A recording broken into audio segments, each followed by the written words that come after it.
Passaremos agora ao estudo de Gálatas, capítulo 1, versículos 10 a 17. Na Bíblia de Almeida, versão revista e atualizada, o título de orientação diz o seguinte: o Evangelho que Paulo recebeu e pregou. Você pare agora o vídeo, faça a sua oração pedindo pela iluminação do Espírito Santo para entender tudo aquilo que eu vou falar aqui e volte para o nosso estudo. Bom, vamos lá. Depois de amaldiçoar os perturbadores, ou seja, aqueles que estavam pregando outro evangelho, Paulo agora faz a seguinte pergunta, versículo 10. Porventura procuro eu agora o favor dos homens ou o de Deus? Ou procuro agradar a homens? Se agradasse ainda a homens, não seria servo de Cristo. Por que Paulo levanta essas perguntas aqui? Ele levanta essas perguntas certamente porque ele deve ter recebido a visita de alguém da igreja da Galácia que veio lhe informar sobre o que os perturbadores estavam dizendo a respeito dele, a respeito do apóstolo Paulo. Aqueles perturbadores deveriam estar dizendo lá na igreja da Galácia que o apóstolo Paulo, ele era alguém simplesmente interesseiro, uma pessoa interesseira, que se aproximava dos outros para obter favor. E o apóstolo então passa a questionar essa calúnia. Por isso que ele pergunta aqui no versículo 10, porventura procuro eu agora? Por que ele fala assim agora? Porque os Gálatas com certeza sabiam que o apóstolo não era uma pessoa assim. Os Gálatas conheceram o apóstolo Paulo. Ele foi um homem que chegou lá na região da Galácia em meio a perseguições. Ele sofreu para pregar o evangelho ali. Como é que agora alguém vem dizer que o apóstolo era uma pessoa interesseira que buscava obter o favor dos homens? Isso não condiz com aquela pessoa que foi pregar o evangelho na Galácia. Se você der uma lida em Atos capítulo 13 e 14, você vai ver que o apóstolo ele ia de uma cidade para outra na Galácia e sempre era perseguido pelos judeus da região, que procuraram até mesmo matá-lo a pedradas. Como é que um homem desse vai ser um mero interesseiro buscando o favor das pessoas? Paulo não estava preocupado em agradar a homens ou obter favor dos homens. Se ele fosse uma pessoa assim, ele não se indisporia com os judeus, não iria se indispor com os fariseus da sua época, com todo o judaísmo que era contra o cristianismo nascente. Ele não iria fazer isso. Não condiz com o tipo de pessoa que ele se revelou depois de sua conversão. Por isso que ele pergunta indignado: procuro eu agora o favor dos homens ou de Deus? Ou eu procuro agradar a homens? Se agradasse a homens, não seria servo de Cristo. Quando você olha no texto original grego, está lá um verbo, o verbo peirtho, que significa persuadir. É como se Paulo tivesse perguntado aqui, literalmente: procuro eu agora persuadir a Deus ou procuro persuadir a homens? Professor, tem certeza que ele fala isso no texto original?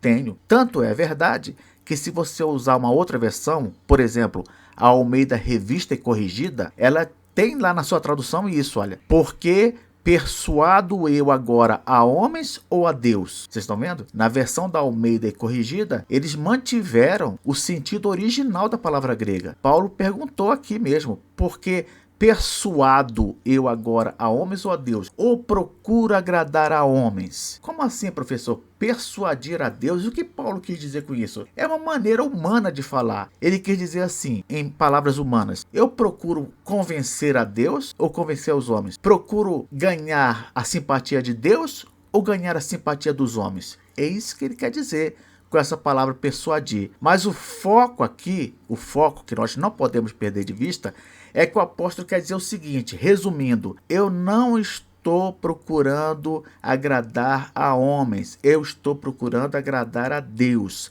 E digo mais, se eu estivesse procurando agradar a homens, eu não seria servo de Cristo. Aí você pode dizer assim para mim: quer dizer que é impossível você agradar a homens e a Deus ao mesmo tempo? Não, não é impossível. Mas, se nessa tentativa de agradar a Deus e aos homens você estiver desagradando a Deus, ou seja, se os interesses dos homens estão em divergência com os interesses de Deus, aí você tem que agradar a Deus. Aí você tem que fazer uma escolha. Então o apóstolo Paulo está pensando mais nessa possibilidade. Se eu estou agradando a homens, indo contra a vontade de Deus, Então eu não sou servo de Cristo. Resumindo, é isso. Eu não sou servo de Cristo. Toda vez que nós queremos agradar aos homens em detrimento da vontade de Deus, então nós não somos servos de Deus. Não somos servos de Deus.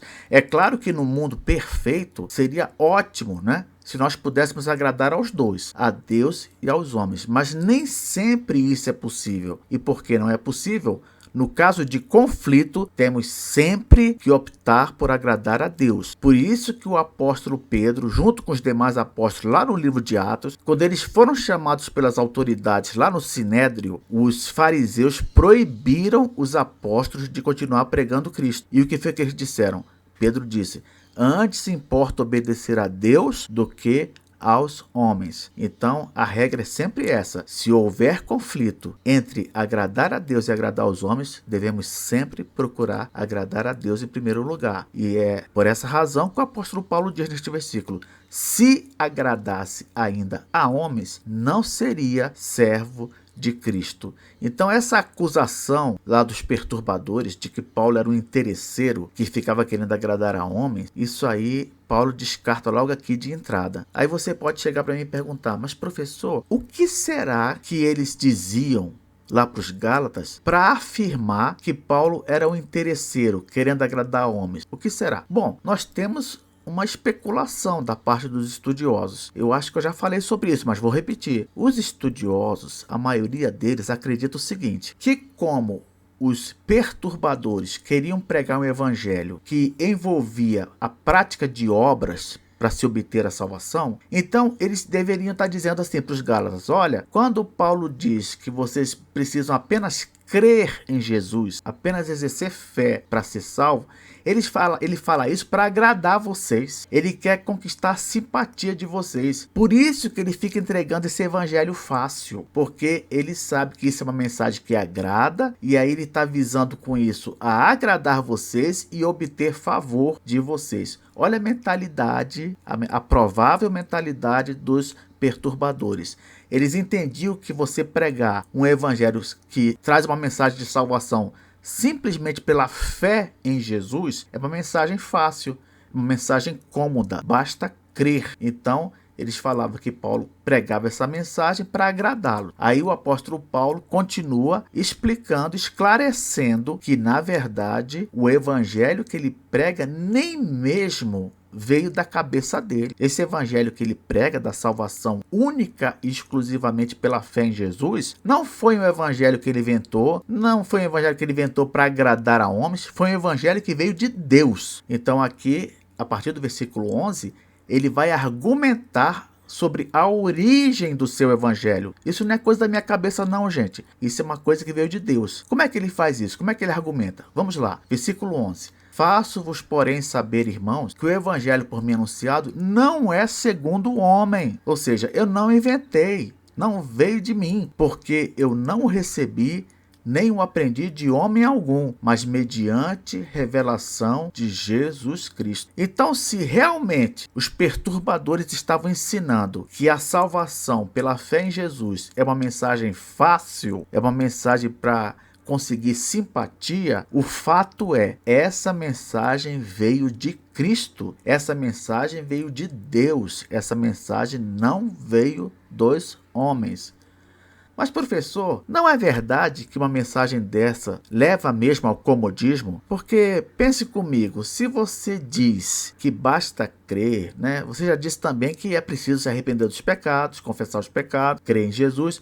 Mas de qualquer forma, isso não é muito fácil? Não é muito fácil fazer isso? Olha, o que a gente acredita é que uma pessoa, para ela fazer uma coisa dessas, para ela se arrepender dos seus pecados, para ela confessar os seus pecados, para ela crer em Cristo como seu Salvador, isso é uma coisa que só vai acontecer por meio de uma transformação sobrenatural. Sobrenatural. Ainda que pareça uma mensagem fácil, uma mensagem agradável, se ela fosse tão fácil assim, tão agradável assim, todo mundo se tornaria cristão, ou todo mundo já teria se tornado cristão, não é verdade? Você olha para esse mundo aí que tem 1 milhão de religiões, por que todo mundo não é cristão se a mensagem é tão fácil assim? É porque no fundo, não é uma mensagem fácil, não. Não é uma mensagem fácil. Uma pessoa neste mundo caído, um pecador, ele só vai querer largar sua vida de pecado, só vai se arrepender de seus pecados, só vai confessar os seus pecados e só vai aceitar Jesus por meio de uma obra sobrenatural. Sobrenatural. Os perturbadores da galáxia estavam ignorando o aspecto sobrenatural da conversão de uma pessoa. Não é simples como eles falavam, não é uma coisa que envolve simplesmente interesse, mas é sim fruto de uma ação sobrenatural de Deus. Caso contrário, como eu disse, todo mundo seria cristão. E não é assim. Não é assim que acontece. Aqui no versículo 13, Paulo fala: porque ouvistes qual foi o meu proceder outrora no judaísmo, como sobremaneira perseguia eu a igreja de Deus e a devastava. Por que Paulo parte agora para contar a sua história no judaísmo? Por quê? O objetivo de Paulo não é mostrar que a origem do seu evangelho é de origem divina, que ele na verdade veio de Jesus, veio de Deus. Então, ele vai argumentar que ele era do judaísmo, era um inimigo de Cristo, era um inimigo do evangelho, mas que ele foi ganho para Cristo de forma sobrenatural. Tudo isso para provar que aquilo que ele recebeu, tanto o seu comissionamento como apóstolo, como a sua mensagem de salvação, vieram de Jesus. Então ele vai dar um testemunho da sua conversão, vai mostrar como essa conversão foi inegavelmente uma coisa sobrenatural, com vistas a provar que o seu evangelho, o evangelho que ele prega, é de origem sobrenatural. Não veio dos homens, não foi inventada pelos homens, veio sim de Deus. Então aqui ele vai dizendo: olha, eu procedia de uma determinada maneira no judaísmo, eu perseguia a igreja de Deus, eu devastava a igreja de Deus. O que ele quer dizer com isso? Perseguia, eu devastava. Ele quer dizer que ele fazia de tudo, ele era um obcecado em acabar com o cristianismo. Ele era uma pessoa obcecada em acabar com o cristianismo. E ele fala: olha o meu proceder outrora no judaísmo. O judaísmo é a religião dos judeus. É a religião dos judeus. E lá no judaísmo, Paulo era um devoto exemplar. Ele fazia tudo pela sua religião. Se o cristianismo passou a ser visto como uma ameaça ao judaísmo, Paulo não pensou duas vezes. Ele passou a trabalhar, ele passou a se empenhar, ele passou a viajar, ia de cidade em cidade perseguir os crentes. Por isso que ele fala: olha como é que era o meu proceder antes. Um homem dedicado, um homem zeloso à sua própria religião, um inimigo declarado do cristianismo, alguém que perseguia e devastava, não é, a igreja. Ora, uma pessoa com essa descrição é óbvio que se ela passou a se tornar agora um defensor da mensagem que ele procurava destruir, isso não pode ter uma explicação humana, não pode ter uma explicação natural. Isso é fruto de uma ação do Espírito Santo na vida do apóstolo Paulo. É isso que ele quer mostrar para o seu destinatário. A sua ação agora, depois de convertido, é uma prova de que ele não se converteu de forma natural. Por quê? Porque o seu passado atesta o quê? Atesta que ele era um arqui-inimigo da igreja cristã. E aí o apóstolo vai seguir agora mostrando o tanto de coisa que ele fazia como judeu devoto, como religioso do judaísmo, que provam a necessidade de uma ação sobrenatural de Deus para tirá-lo daquela situação. Vocês vão ver na próxima aula outros exemplos da devoção do apóstolo Paulo ao judaísmo, o que põe por terra qualquer ideia de que ele tenha se tornado um cristão por interesse, um crente para bajular alguém. Não. Esse homem, ele saiu da água pro vinho. Ele saiu de inimigo da igreja para um dos maiores pregadores do evangelho na igreja. Então, não há outra explicação a não ser uma intervenção de Deus na vida desse homem. E é isso que nós vamos continuar vendo na próxima aula.